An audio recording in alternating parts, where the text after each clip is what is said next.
Isang magandang umaga po sa inyong lahat. Muli magkakaroon tayo ng verse of the day from Colossians chapter 2 verse 6 to 7. Ganito po ang sinasabi. Verse 6, "Therefore, as you receive Christ Jesus the Lord, so walk in Him, rooted and built up in Him, and established in the faith, just as you were taught, abounding in thanksgiving." Salamat sa salita po ng Panginoon.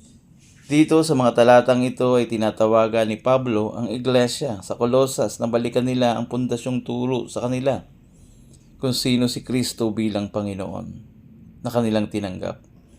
Kaya maliwanag doon sa verse 6, "Therefore, as you receive Christ Jesus the Lord."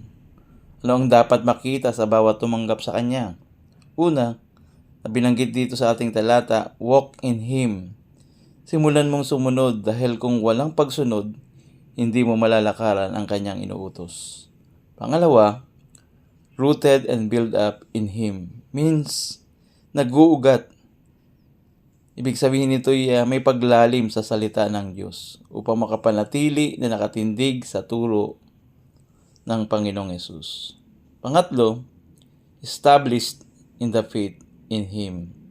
Matatag o matibay ang buhay pananampalataya na hindi madaling matangay ng mga bulaang turo. Kaya bilang nakikristo, ang itinuturo sa atin mula sa Kanyang salita ay ano? We are abounding in thanksgiving. Ang tanong, ganito ba ang nangyayari sa atin bilang tumanggap kay Kristo Jesus na Panginoon? Kung hindi ganito, manampalataya ka at magsisi sa iyong kasalanan upang matanggap mo si Kristo na Panginoon ng iyong buhay. At bilang tunay na tinanggap si Kristo sa ikaluluwalhati ng Ama, nawa, palagi nating alalahanin to walk in Him, rooted and built up in Him, established in the faith in Him. Ganyan ang tunay na tumanggap sa Panginoong Hesukristo. Nawa mayroon po tayong natutunan sa ating verse of the day from Colossians chapter 2, verse 6 to 7. Pagpalain tayo ng salita ng Diyos.